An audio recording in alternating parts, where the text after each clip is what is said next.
Today's story is about a husband who got handed a free pass and actually used it. His wife sat him down one night, held his hands like she was delivering news he should be grateful for, and told him she needed freedom. Other connections, room to grow.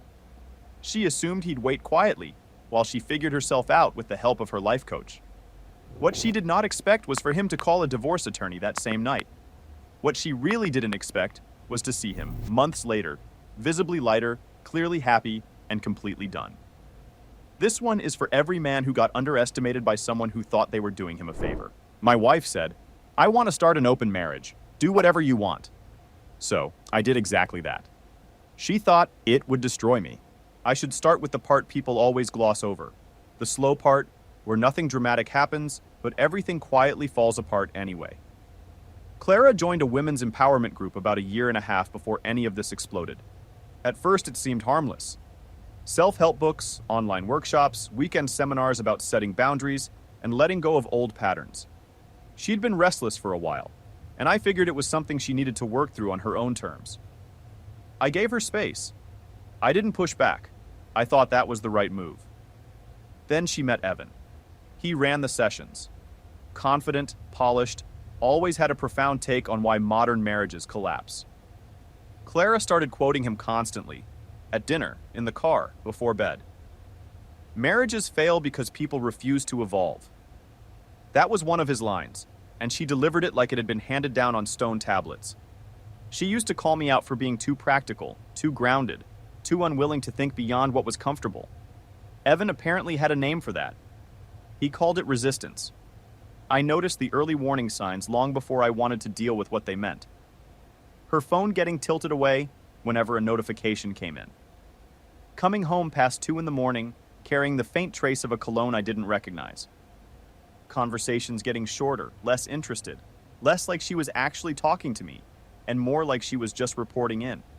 The distance between us on the couch growing a little wider every week until we were practically sitting in different rooms.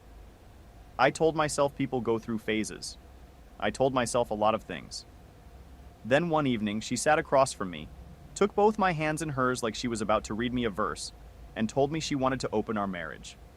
She framed it like a gift. She talked about freedom and connection and spiritual growth, said it wasn't about the physical, said it was about both of us becoming more complete as individuals. I asked her plainly, "So you want to sleep with other people?" She corrected me. "It's about growth, Ethan. That's what Evan says." "Right," I said. "So you keep the house, the shared accounts, everything we've built, and also the freedom to date whoever you want on the side." She told me I had the same freedom. "Do whatever you want, Ethan." I could tell this wasn't a discussion. She'd made the decision before she sat down. This was her paperwork, the part where she absolved herself before crossing a line she'd already decided to cross. So I said, "All right, go find yourself." She blinked. She'd expected a fight, maybe begging, something. I gave her nothing but a calm nod and the quiet sound of me going to bed. That night, I called a divorce attorney. I signed up for a gym. I opened a separate checking account and rerouted my direct deposit to it before my next paycheck hit. No announcement, no argument, just action. Hold on, let me step in here real quick. For the listeners, this is me, the host, not the OP talking. Because I want to point out exactly what just happened. Most guys in this situation either explode, beg, or freeze completely. This one nodded, went to bed, and spent his evening restructuring his entire financial life. She thought the conversation was over when she stood up from the table. He was already 3 moves ahead. That gap, between how she understood the situation and how he was actually handling it, that is the whole story. Remember that, because it matters. Let's keep going. 2 months passed. Clara spent most of them working on herself, which meant spending most of her time with Evan. I spent mine at the gym, getting my paperwork in order, and quietly disentangling our finances without making a sound about it. The weight started coming off fast. I hadn't realized how much I'd been carrying until I started putting it down. Within 6 weeks, I was down 15 pounds and sleeping better than I had in years. I started cooking again. Actually cooking. Not just reheating stuff after long evenings of trying to hold a conversation that wasn't going anywhere. The house started feeling like mine again. instead of a place I was just occupying while waiting for something to change. Then my buddy Lucas invited me to a backyard barbecue. Lucas and I had stayed close since college. He worked in fraud compliance at a regional insurance firm, spent his days running background checks and tracking financial records, which gave him a sharp eye for the kind of people who aren't what they claim to be. His wife had a friend staying with them for the weekend, visiting from out of town. Her name was Mara. I wasn't there looking for anything. I was there for the food and the company, and that was genuinely it. But Mara was easy to talk to in a way that caught me off guard. No performance, no fishing for information, no constant redirecting of the conversation back to herself. She asked about my work, actually followed what I was saying, laughed at my jokes without forcing it. When she left, she handed me her number without making a whole thing out of it. At our first coffee, I laid everything on the table. "I'm still technically married," I said. "My wife wanted an open arrangement. We're waiting on the legal process." She tilted her head and asked what I actually wanted. "Not even close to any of this," I said. She smiled. "I appreciate the honesty," she said. "We built something simple over the next couple of months. Weekend walks, cooking together. Quiet evenings at my place with Cooper, my dog, who took to her immediately. Clara had always called that kind of life boring. The small routines, the early evenings, the low-key weekends. With Mara, it felt like I'd been running on empty for years, and someone had finally handed me something real. 4 months in, Clara noticed. She cornered me one evening. "You're different," she said. "Lighter, happier. Are you seeing someone?" I didn't answer. That was enough for her. Her voice sharpened. "Who is she?" I told her my choices were mine. She reminded me she was still my wife. I reminded her she was the one who handed me the free pass. She went quiet for a beat. That calculating look I'd seen 1,000 times. The one where she was running the numbers behind her eyes. Then she said she wanted to meet whoever it was. No. She said it wouldn't work without transparency. I almost laughed. Transparency from the woman who'd been coming home at 2 in the morning for 8 months. She kept pushing.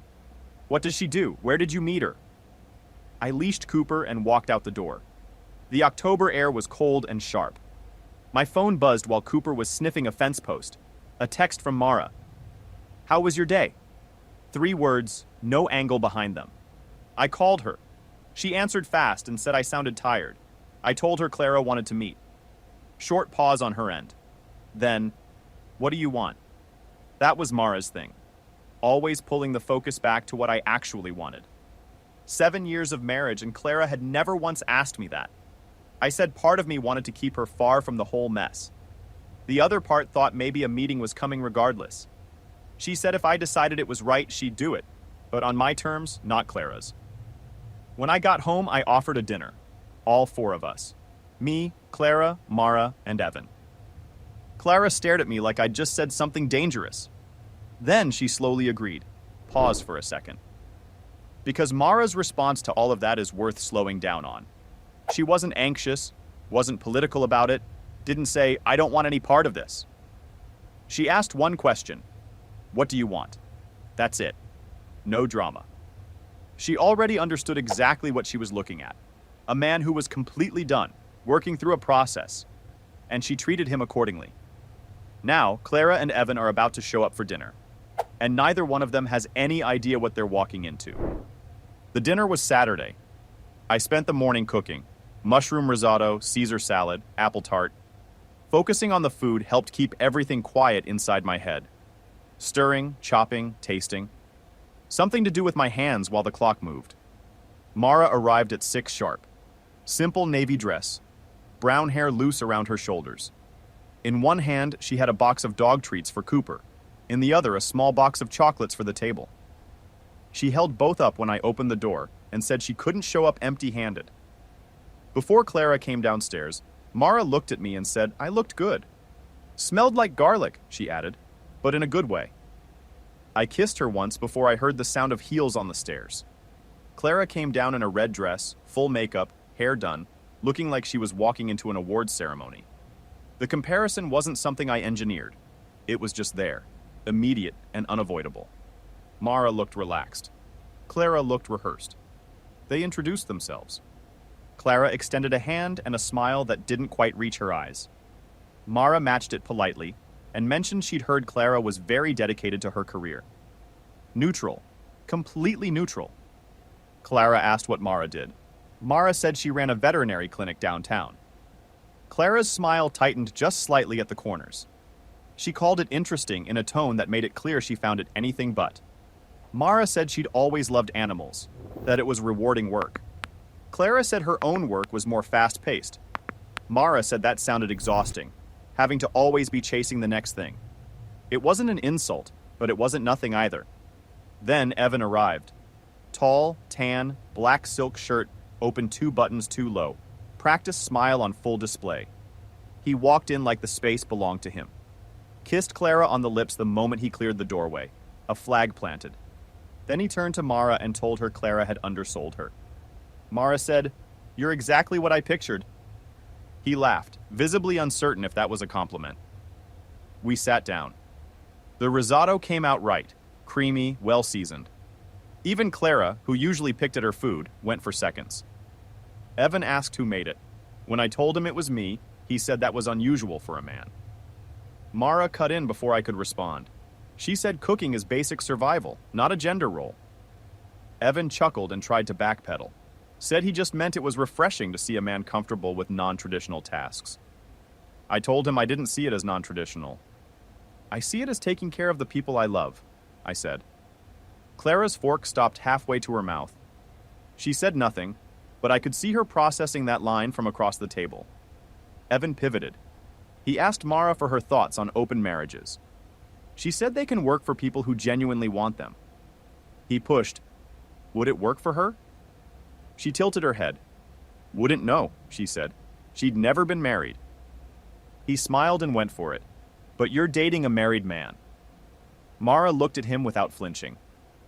I'm dating a man who's divorcing, she said. The table went quiet. Clara's face drained. She repeated the word like it hadn't landed right the first time.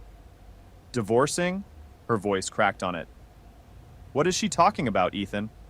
I told her about the papers I'd filed 2 months ago, sitting at my attorney's office with her name on them. She said she never agreed to any divorce. I said she agreed to open the marriage. I agreed to give her whatever she wanted, and while she was doing that, I was preparing to leave. She called it manipulation. I said manipulation is convincing your husband he isn't enough while spending your evenings with your life coach. Evan shifted in his chair and reached for his composed session leader voice. Told us to take a breath, said strong emotions cloud judgment. I looked at him and told him to save that for his paying clients.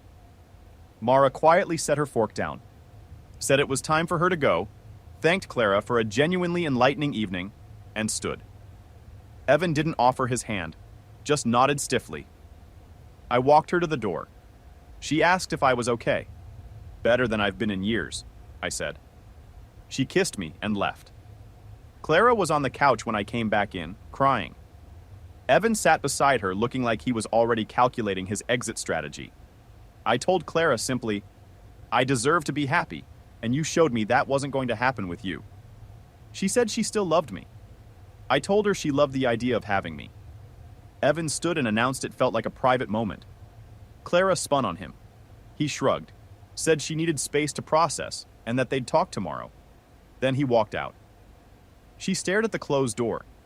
Something shifted in her expression right then. Some first real flicker of realizing she didn't have control of this anymore. I told her the divorce split was fair. 50-50, she could keep the house. I'd already found an apartment. She said she didn't want a divorce. I told her that wasn't up to her anymore. She asked if it was because of Mara. I said it was because of me. Mara came after. The decision came the night Clara told me to do whatever I wanted. She didn't respond. I gathered the plates, packed up the leftover food, it was too good to waste, and turned off the lights. When I came back to the living room, she'd gone upstairs behind a closed door. I took the guest room. Cooper followed and settled at my feet. My phone buzzed. A text from Mara. Thank you for letting me be part of your life tonight. Sleep well. For the first time in months, I did. Wait, let me jump in for a second. Because I want to make sure everyone caught what just happened at that dinner table. He didn't raise his voice. He cooked everyone a meal, sat down like a normal person, and let one sentence from Mara flip the entire board. I'm dating a man who's divorcing. 6 words. Clara went pale. Evan, who walked in like he owned the room, crawled out without even shaking anyone's hand. That is what happens when someone with actual composure walks into a situation where everyone else was depending on chaos to stay in control. Now things are about to get considerably more interesting. 3 days went by. Clara stayed upstairs. She hadn't signed anything. I could hear her through the ceiling, sometimes crying, sometimes sharp-voiced, always on the phone. Always Evan. Then Lucas called. Said he needed me to come by his office. Something about Evan that I should see in person. When I got there, he had a thick folder on his desk. He told me to sit down. Said he'd started looking into Evan after his wife mentioned 2 women from Clara's group had been approached about putting money into some kind of expansion project. His fraud compliance background gave him access to public records most people never think to pull. Evan Cross wasn't a real name. His actual name was Eric Dawson. Changed it 8 years ago following a civil fraud lawsuit filed in Florida. Same setup, same structure. Personal development group, mostly married women. Same language about potential and growth and changing the world together. He'd convinced multiple women to invest in an expansion fund. The fund dissolved, and so did he. 7 documented victims. Probably more who never said anything publicly. He'd avoided criminal charges every time by structuring everything as voluntary donations to a mission, rather than investments with stated returns.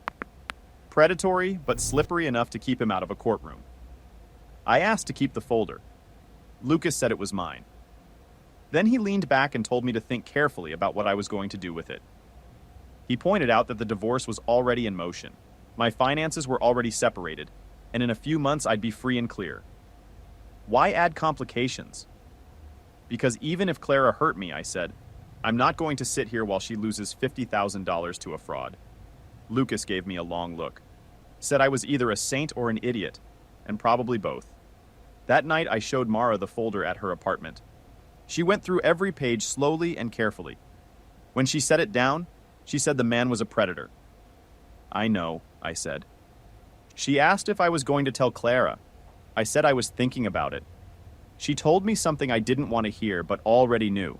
It wasn't my responsibility anymore. Clara's first instinct would be denial. I'd become the guy who'd forged documents to destroy her relationship. Let him dig his own grave, she said. People like him always do. I knew she was right, but I couldn't sit still with it. I called my attorney Richard and asked to accelerate the process. Specifically, I wanted the financial division finalized before any marital assets could be redirected to third parties. Richard said he'd file to expedite it, but Clara still needed to sign. I told him I'd handle that part. When I got home that evening, Clara was in the kitchen for the first time in days. She said Evan believed we should try to work things out, that he'd admitted he pushed her too far, that he only wanted what was best for her. I asked her directly, "Has Evan asked you for money?" Her expression shifted immediately. She said it was none of my business. I said that was a yes. She called it an investment, his program expanding to other cities, a real opportunity. I asked how much. She looked away. 50,000, she said quietly. She just needed a few more days to move the funds. I went to my briefcase and put the folder on the table in front of her. She read it slowly. Confusion first, then resistance, then something that looked like quiet panic trying to hold its shape. She said it was fake. I walked her through the dates, the names, the timeline. A woman named Sandra Miller had lost $70,000. Her contact information was on the last page. Clara could call her directly if she had doubts. She stared at the papers for a long time. Then she asked why I was showing her this. Because even if I don't love you the way I used to, I said, I'm not going to watch you get cleaned out. She went quiet. After a while, she said she needed to think. I told her to take all the time she needed. Just don't move that money. I went to the guest room. Cooper followed. An hour later, I heard the front door open and close. Hold on 1 second, because this is the part I want to sit with. He didn't have to do this. The divorce was moving, his finances were clean, and if Clara handed over $50,000, that was legally no longer his problem. He had every reason to let it play out and call it justice. But he went and got that folder and put it in front of her anyway. Not because he owed her anything, but because he could look himself in the mirror. That is a completely different kind of strength than anything else we've talked about in this story. Now let's see what Clara actually does with it. 2 days passed with no word. Then I got a call from a number I didn't recognize. A woman named Melissa, someone from Clara's group.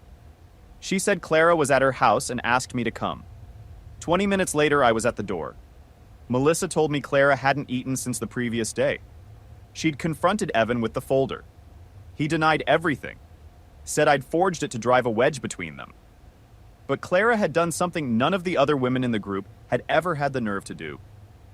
She called Sandra Miller directly. They talked for 2 hours. Sandra confirmed every detail.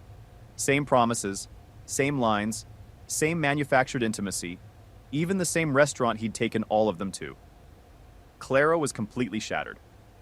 I knocked softly on the guest room door, said it was me. A few seconds of silence, then it opened. She looked hollowed out. Hair undone, pale, no makeup. She looked at me and said, "You were right. I'm sorry." I told her not to apologize. She said she'd been an idiot. Said Sandra had repeated Evan's exact words back to her. "You're special. I've never met anyone like you. We're going to change the world together." Like a script pulled from storage. He did have a script, I said. She sat on the edge of the bed. I stayed in the doorway, giving her room. She said what hurt most wasn't the money, and wasn't even the betrayal. It was realizing how easy it had been. She thought she was getting stronger. She was just getting further under someone else's control. Melissa had pulled together 6 of the women the night before. Every single one had the same story. 2 had already sent him money. They'd looked into reporting it, but couldn't find a clean legal angle. He'd never documented any promised returns. Everything was structured as belief in a mission, hard to prosecute. I asked what she was going to do now. She said she didn't know, couldn't go back, couldn't pretend the last 18 months were nothing. I told her they weren't nothing. She'd still learned something. She let out a short, broken laugh and asked what she could possibly have learned from all of this. "That you're human," I said. "That anyone can be fooled. It doesn't make you weak. It makes you someone who trusted the wrong person." She looked at me for a moment. Then she said, "I'm going to sign the papers." I asked if she was sure. She said yes. She said we'd ended a long time before any of this started. She just hadn't let herself see it. I told her she didn't need to rush. She said she wasn't rushing. She was finally stopping. 2 weeks later, we were at Richard's office. Clara arrived exactly on time. Plain gray sweater, jeans, no performance. She looked tired and grounded and more like herself than she had in years. Before she picked up the pen, she looked at me and said she wasn't fighting for anything. The 50-50 split was fair, and she knew it. She wanted to apologize for everything. I told her to save it. She signed every page with a steady hand, set the pen down. Exhaled. Richard gathered the papers. We walked outside into cold November air. She told me she'd found an apartment near her office, that the group was still meeting but had turned itself into a real support circle instead of a seminar. She was thinking about going back to finish her graduate program in organizational psychology. The irony wasn't lost on either of us. We both caught it at the same time and gave a short, quiet laugh. She asked if I was serious about Mara. "Very," I said. She asked about my family. I told her we'd had dinner with my parents the week before. My dad liked Mara immediately. She smiled faintly. "Your dad never liked me," she said. I told her he just saw things I hadn't been ready to look at. We shook hands. No tears, no lingering. 2 people closing a long, painful chapter and walking in opposite directions. Okay, pause. I want to say something about that handshake, because it matters. No dramatic speech, no final attempt to leave an impression, no crying in the parking lot. Just 2 adults who'd been through something genuinely rough, wrapped it up like civilized people, and walked away clean. That is not coldness. That is what real closure actually looks like. He didn't need the last word. He didn't need her to fall apart. He already had everything he needed, had it for months, and what comes next? What comes next is the whole point of the story. Final update. That same evening, I had people over for the first time since Clara moved out. Lucas and his wife, and Mara. We cooked together, pasta, salad, garlic bread, and the house felt different from the moment everyone walked through the door. Warmer. Something that had been tightly wound in that space for years had finally let go. Lucas raised his glass and told me I looked better than I had in months. I told him I felt it. The evening was easy. Good conversation, music on low in the background, Cooper going from person to person collecting attention like it was his full-time assignment. After everyone left, Mara and I sat on the couch with half-finished mugs of coffee. She said she'd noticed something that night. Said it was the first time she'd seen me fully at rest.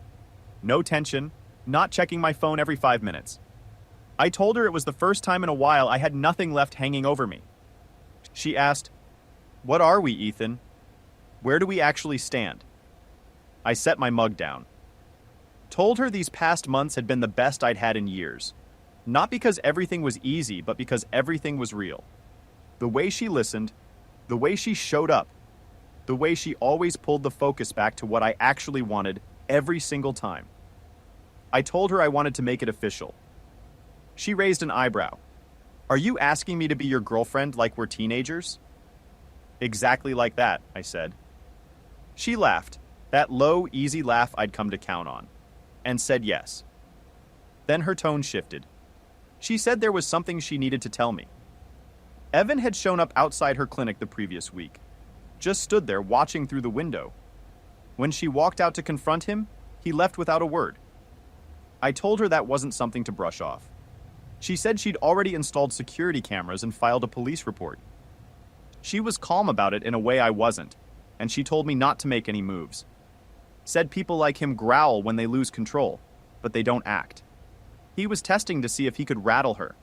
He hadn't. I believed her. But I didn't sleep great that night. A week later, Lucas called while I was eating breakfast. He told me to turn on the news. There was Evan on the screen. Or rather, Eric Dawson. Walking out of an office building in handcuffs, 2 federal agents on either side, cameras firing, reporters calling his name. The anchor's voice cut through the noise. Self-proclaimed life coach Eric Dawson arrested on fraud charges spanning 4 states, dozens of victims, nearly $500,000. A woman from the group named Rebecca had a brother who happened to be an attorney. He'd gone looking for more victims beyond the local ones and found them: Arizona, Colorado, Nevada. A woman in Colorado had recorded Evan explicitly promising financial returns on an investment. That was the crack. That made it criminal. I called Clara immediately. She'd already seen it. Her voice sounded different, clearer, more grounded than it had been in a year and a half. She said if I hadn't shown her those documents, she would have given him the money, all $50,000. I said, but she didn't. There was a pause. Then she said, "No, I didn't." That evening, Mara and I had dinner at her apartment. Roast chicken, simple and perfect. She asked how I felt. Relieved, I said, but strange, like when a storm finally passes and you keep half expecting more thunder. She reached across the table and touched my hand. She said sometimes things actually get better. Let them. A week before Christmas, Clara texted asking if we could meet for coffee. Just to talk. I went. She was already there, sitting by the window. She pushed a paper bag toward me when I sat down. Inside was a small box. I opened it. My grandfather's watch, the one I'd assumed was gone when I moved out. She'd found it while packing. She knew exactly what it meant to me. There was an envelope too. Photos. Our wedding, some vacations, snapshots from the years when things were still good. 2 people who thought love alone could hold anything together. I told her to keep them. She said they weren't hers to keep anymore. She said she'd been going to the support circle regularly, that she'd enrolled back in her graduate program, organizational psychology. She was doing the real work now, the kind that didn't require anyone else to hand her a framework. She said she'd finally stopped outsourcing her own growth. She asked if I was serious about Mara. Very, I said. She nodded and said, "Don't lose her. Don't make the same mistake I did, thinking there's always time to appreciate what's in front of you." We shook hands properly on the way out, not the hollow formality of a legal office, but an actual goodbye. I left holding my grandfather's watch. The December air was cold and sharp. For the first time in longer than I could clearly remember, I wasn't carrying any bitterness about any of it, just free. 6 months later, I moved to Tennessee. It wasn't impulsive. Mara and I had talked about it for weeks. She had her clinic there, her family, her whole life already built. I had a job that could go remote and no real reason to stay where I was. So I packed what actually mattered, sold the house, and drove south with Cooper riding shotgun. We stopped at a small motel on the way down that allowed dogs. 2 days of long stretches of highway, music on low, windows cracked, Cooper asleep with his chin on the armrest. The kind of road trip you picture when you imagine actually starting over. When we pulled up to the farm, Mara was waiting on the porch. She said, "Welcome home." 3 words, meant everything. The first months were an adjustment. Tennessee was slower, greener, quieter than I was used to. At first I missed the noise. Then I started wondering why I'd ever needed it in the first place. I found work with an engineering firm out of Nashville. 3 days a week in the office, the rest from home. Mara and I moved into a small ranch house about 20 minutes from her clinic. Cooper walked outside every morning like he'd never been so happy in his entire life. Acres of land, a pond, other dogs down the road to argue with. He was 7 and acting like a completely different animal. I'd forgotten what it looked like to watch something just be fully happy without any complicated reason behind it. One afternoon, I was fixing a fence section when Mara's father, Tom, walked over and handed me a glass of iced tea. Told me to take a break. We sat on the porch steps and watched the sun drop behind the tree line.